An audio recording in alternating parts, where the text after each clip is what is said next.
Today, lions, tigers, and crocodiles still rule the headlines of the wild. But imagine this. Out on a wind-beaten savanna, a shape steps out of the Ice Age and looks at everything we fear like snacks. That's Smilodon, the saber-tooth cat.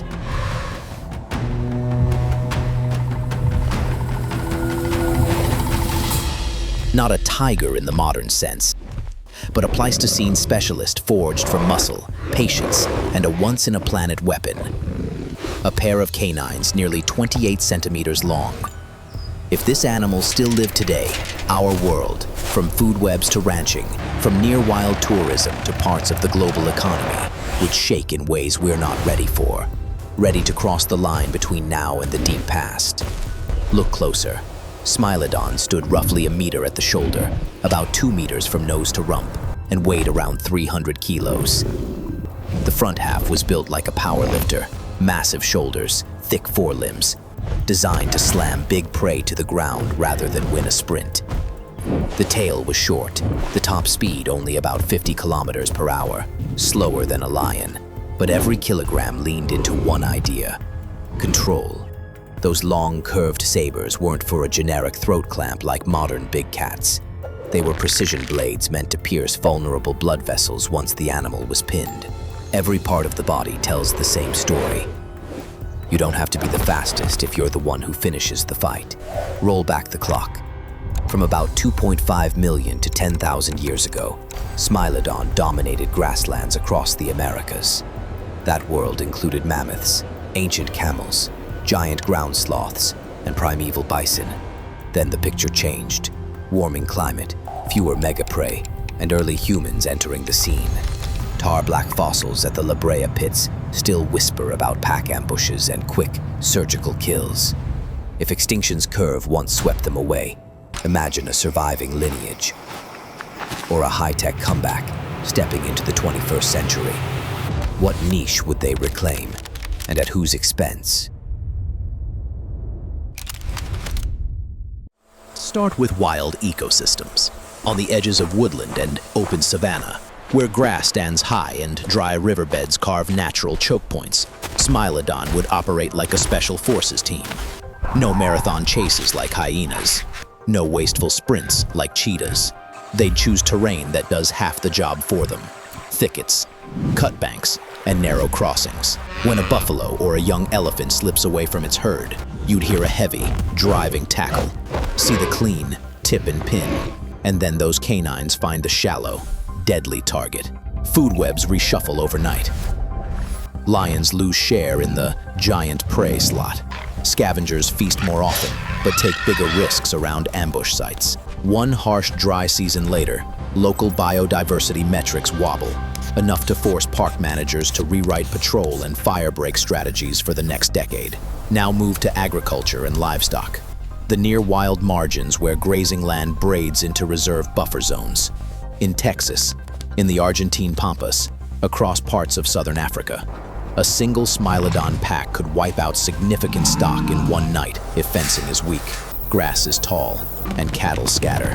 They prefer big targets: bulls, water buffalo, adult steers. So the economic hit lands hard, prices rise, agricultural insurance strains, and the security budget on every ranch inflates. Herding routines change. Cattle are bunched at night. Guardian dogs work in teams. Ground sensors and floodlights track abnormal movement. But Smilodon learns quickly. Leave one corner overgrown and unpatrolled and they're back, silent as shadow. Gone again before dawn gives you a clean footprint. What about near-nature tourism? At the fringe of the Serengeti, along buffer camps near Yellowstone, or in migration corridors where visitors expect wild but safe, Smilodon turns a curated experience into a genuine stress test. They're after wild ungulates at waterholes, but tense, cooking smells, and footsteps can tip a delicate situation into chaos if safety gets sloppy.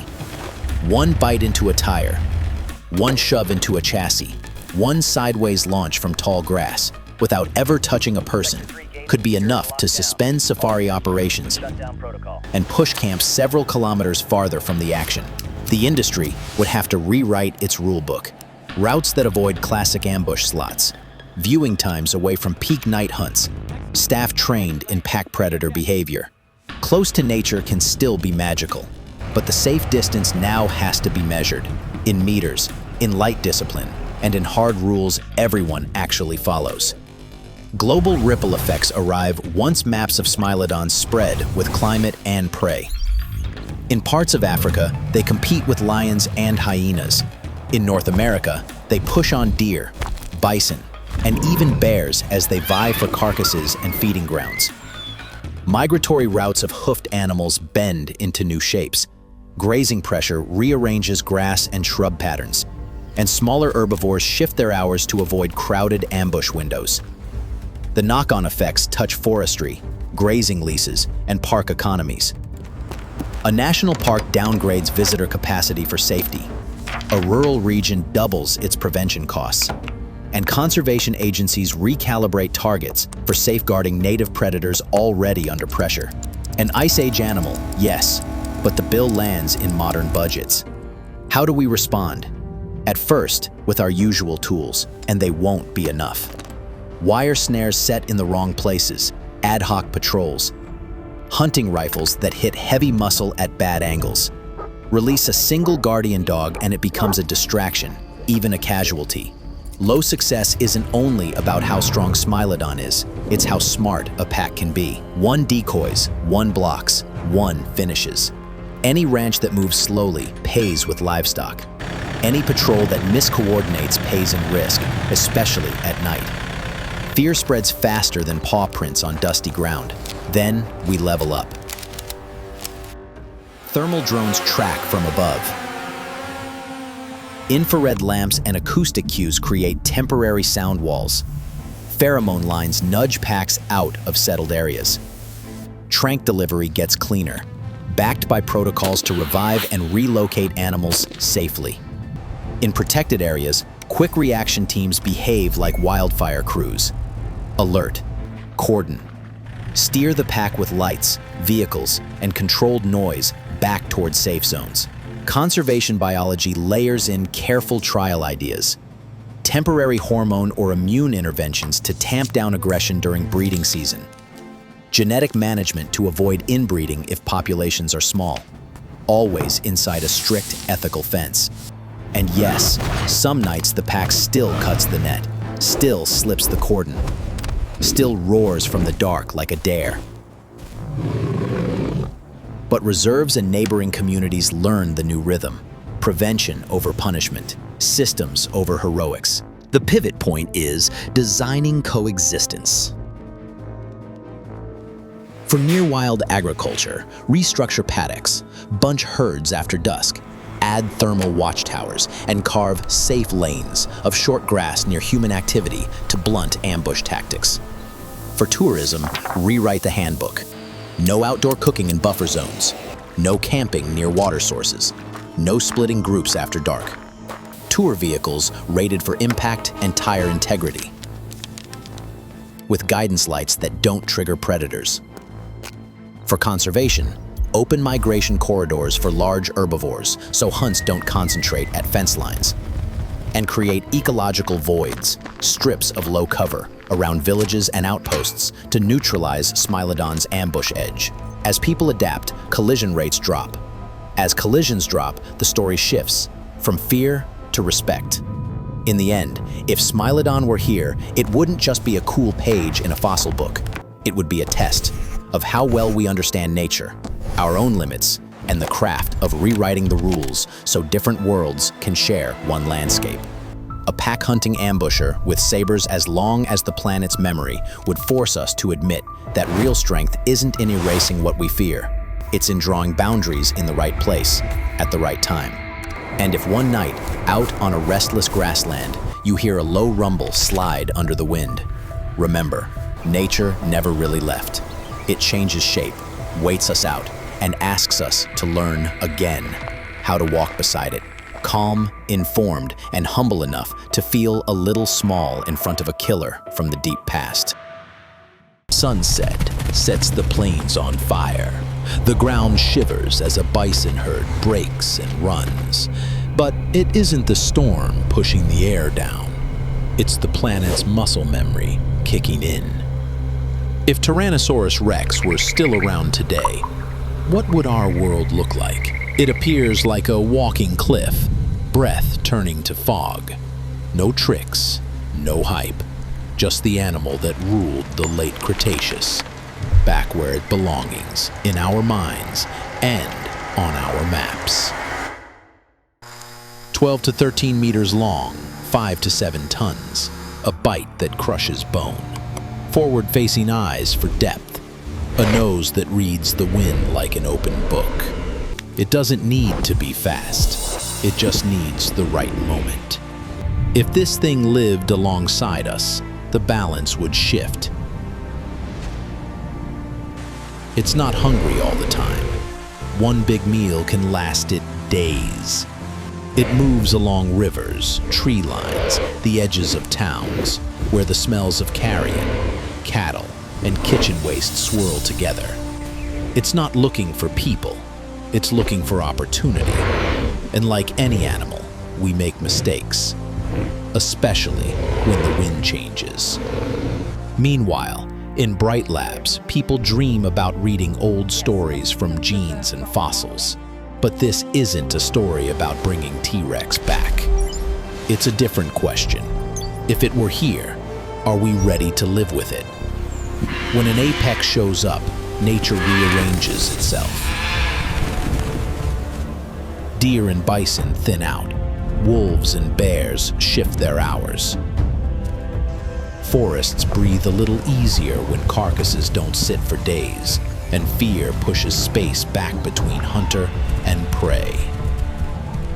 66 million years is a long time. Earth forgot a lot, but these sounds, the heavy steps, the breath through the leaves, maybe it never forgot those. Storm wind carries a wet, earthy smell into town. Highway signs flip to amber alert. No sirens, just steady, yellow lights, like the heartbeat of a calm community. Coexistence isn't courage, it's discipline. The night map lights up with data, wildlife corridors, animal overpasses, low-frequency speakers, wind directions. Rule 1, work the wind. We paint a soft path with warm lights, never in its eyes. We drop scent lures upwind to pull it toward safe ground. And if needed, one crisp pop from a non-lethal round, just enough to say this way. It steps out from the trees, unhurried, head tilted, tasting the air. This isn't a chase, it's a chess move. Who makes the first mistake? We keep our distance. Don't corner it. Don't block the exit. Don't close the bridges we built so animals can pass before we do. Little changes become habit. Pets inside before dusk. Bin lids locked.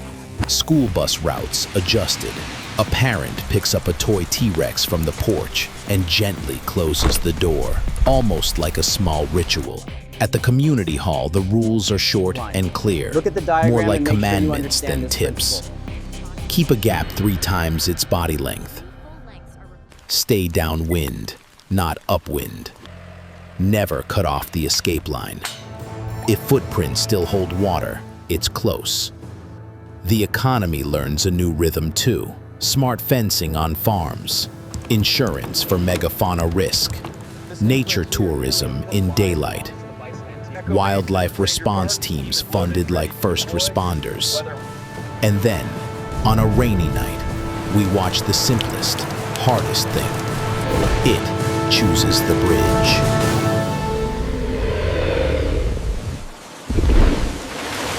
Every footstep across the deck becomes data, mass, stride, cadence. Data becomes procedure. Procedure becomes calm. We're not taming a tyrant. We're designing to avoid collisions, unless both sides choose to meet. Now the hard part, the cost. Maybe, very human of us, we'd push it to the brink, then spend billions trying to save it. Fundraisers shouting, "Save the tyrant lizard!" Rural families asking for safety before sympathy. Loud debates. And the animal, silent. Truth is, T-Rex died with the asteroid 66 million years ago. If not then, ice ages, changing prey, and our expansion might have ended its story anyway. Apex predators live on a knife edge, slow to breed, big needs, easily disturbed. So why imagine this at all? Because imagining is a drill. If a living T-Rex could rewrite the map, it would rewrite us, how we build cities, handle trash, insure farms, and teach kids about wind and woods. The same choices we'd make for this fictional tyrant. Corridors, fencing, habits, discipline are the choices we owe the real apex species we still have. So let's flip the first question. What if T-Rex still roamed the Earth? We'd learn discipline, because lazy habits have a price. From open bin lids to shortcuts through wet woods. We'd learn humility, because some instincts had a 100 million year head start on us, and one wind shift can humble anyone. And we'd learn responsibility, because calm isn't luck. It's the payoff of design, practice, and 100 small choices made right. Picture a morning after rain, birds start up. At the forest edge, a three-toed print holds clear water. No heroics, no magic. Just a normal day because we chose to live alongside, not erase. Somewhere in the trees, a heavy shape slips away like a myth, fading at dawn. Leaving us with an old, new question. Are we brave enough to make room for what's bigger than us?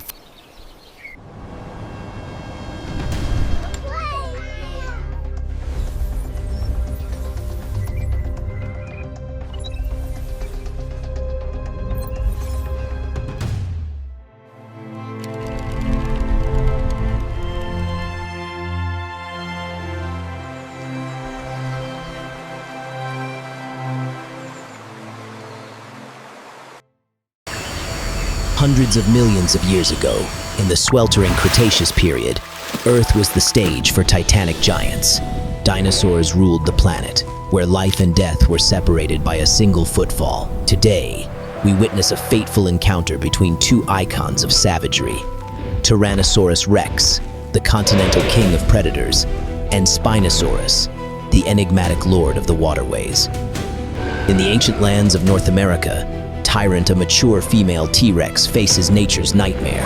A prolonged drought has transformed her familiar hunting grounds into a desolate wasteland. Scant herds of prey flee in desperation, forcing Tyrant to migrate far beyond her borders, traversing jagged mountain ranges and unfamiliar jungles. With jaws like razor blades and the power to crush bone, she is the terror of all creatures. Yet this journey will lead her to a frontier more perilous than any before.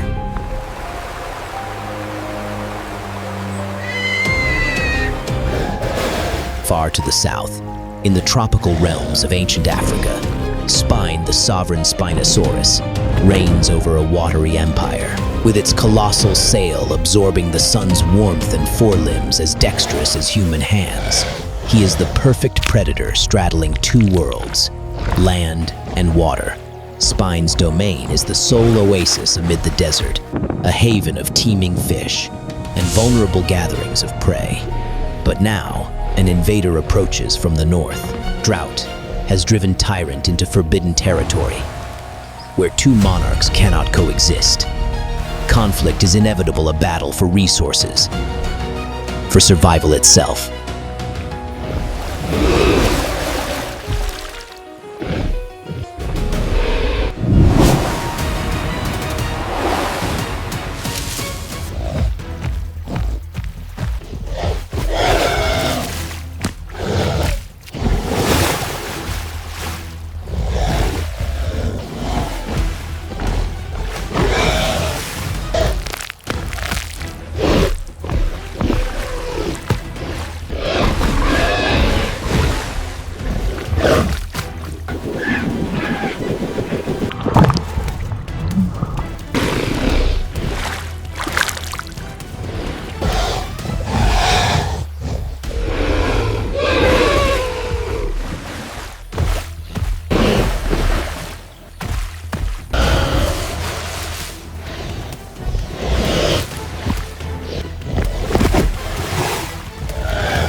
In the clash of kings, only one endures. Spine, the lord of the waters, has defended his realm, but at a grievous cost. Nature shows no mercy. Life persists in the eternal cycle of the Cretaceous. Imagine you're standing in Patagonia today. The cold wind whistles through the Rocky Mountains, golden grass swaying, peaceful to the point of being sleepy. But now, let's rewind time 100 million years. The air suddenly becomes hot and humid. Ancient trees towering to the sky, the ground shaking with each step. Boom. Boom. If you think those footsteps belong to T-Rex, sorry, you've got the wrong continent. This is South America. And the real king here doesn't have its own movie. No t-shirts. No million-follower fan club. Its name is Giganotosaurus, 12 to 13 meters long, weighing 7 to 8 tons, and completely indifferent to Hollywood fame. T-Rex has Jurassic Park, basketball logos, even grumpy emojis. And Giga? Just a few archaeologists and a tiny corner on Reddit. How to put it? Like the super huge cousin that no one remembers the name at family gatherings. Today, we're going to fix that injustice. Get ready, because in the next 10 minutes, you'll see Giga hunting giant sauropods, standing toe-to-toe with T-Rex, and even imagine it appearing on Argentina's highways today. Ready? Let's go. First, let's put this monster on the scales for clarity. Length, 12 to 13 meters. Height when head raised, nearly 7 meters. 7,000 to 8,000 kilograms. That's heavier than 3 African elephants combined. Skull nearly 2 meters long, meaning if you lie down, it's about your height plus your head. In other words, if Giganotosaurus were alive and decided to move to the city, you couldn't fit it in a 3-5 square meter apartment, unless the apartment was it. To visualize, it's almost as long as a city bus, plus the hood, and weighs 40 times your car. On the Dinosaur Final Boss leaderboard, Spinosaurus wins for overall length, T-Rex for bite force. And Giga? Giga is the best long boy of all South America. Stunning from head to tail. Welcome to late Cretaceous Patagonia. About 97 to 98 million years ago, the climate was much warmer than today. Tropical rainforests, crisscrossing rivers, and herds of giant sauropods lumbering around grazing like they're at a supermarket. Imagine you're a daredevil cameraman sneaking through the ancient forest, giant insects buzzing, leaves rustling. Then suddenly, everything goes silent. A massive shadow glides through the canopy. You hear heavy breathing, footsteps lightly shaking the ground. This tour doesn't come with insurance, because no company would sign a contract with clients at risk of turning into premium protein in 3 seconds. Welcome to Jurassic. Wait. No. Cretaceous Patagonia, where everything wants to eat you. And the biggest one is watching from afar. Giganotosaurus isn't just big, it's built to kill. Long skull, a bit lighter than T-Rex, but compensated with serrated teeth up to 20 centimeters long. Blade-shaped, specialized for slashing and tearing. Not crushing bones, super thick neck, insanely strong muscles. Just one jerk, and it rips off a chunk of meat, weighing hundreds of kilos. Body more slender than T-Rex, long legs. Some models calculated could hit top speeds of about 50 kilometers per hour in short bursts, enough to catch a panicking prey. And the brain? Larger than average for big theropods, meaning it's not the muscle over mind stereotype many joke about. For fun, If T-Rex is an industrial bone crusher, then Giga is like a butcher with an extra long cleaver. No need to crush, just slice big chunks and eat. And those famous tiny arms? Don't ask if it can clap. It's busy with legs and jaws already. How does Giganotosaurus hunt? Solo or pack attack? Science is still cheerfully debating, but there's a big hint. They found bones of Maposaurus, a close relative of Giga, all in one spot. Multiple individuals of all ages. That suggests pack hunting is highly likely. Picture this, a herd of giant sauropods on the move. A young Giga acts as bait, herding the prey toward two adults lying in wait. Then, suddenly, a lightning-fast charge, biting straight into the flank, blood spraying, the prey roaring in pain. The third one blocks the escape route, and here, the classic neck jerk. Half a ton of meat torn clean off. A soccer commentator would yell, "Too beautiful." Giga number 10, masterpiece. If it could go on TikTok, the caption would be, "Teamwork makes the dream work," and the sauropods stop working forever. The eternal question on the internet, would Giga beat T-Rex? While netizens argue fiercely, scientists quietly measure femurs, scan skulls, build 3D models. Latest results from 2024 to 2025, T-Rex still champs bite force, nearly 60,000 newtons, enough to crush a car. Giga only around 30 to 35,000 newtons, but faster bites, deeper slashes.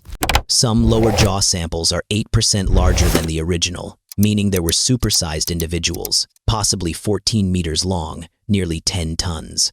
YouTube comment section would explode. Team T-Rex, Team Giga longer. The truth is, neither wants to meet you. Rest easy. Imagine a beautiful morning in Patagonia. Drone flying over the fields, filming a herd of 500 cows. Then the next day, only 450 left.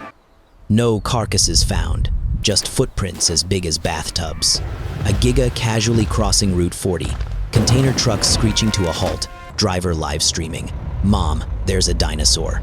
The Argentine government rushes to establish Giganotosaurus National Park, tickets $200 each, with warnings, no small dogs. Car insurance adds a new clause, collision with carnivore over 8 tons, 20% surcharge. Good news, it couldn't enter cities.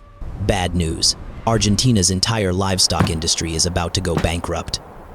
Giganotosaurus vanished about 90 million years ago, perhaps due to climate change, giant prey going extinct, or simply time for someone else to take the throne. Even the ultimate apex predator isn't immortal. Today, those massive bones lie quietly in museums, and we stand gazing, in fear, in pity, in awe.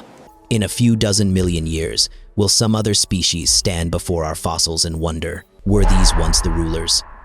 The answer depends on us today. And now, thanks for watching episode 1. Next episode, we'll meet an even weirder predator. One that walks and swims like a fish, Spinosaurus.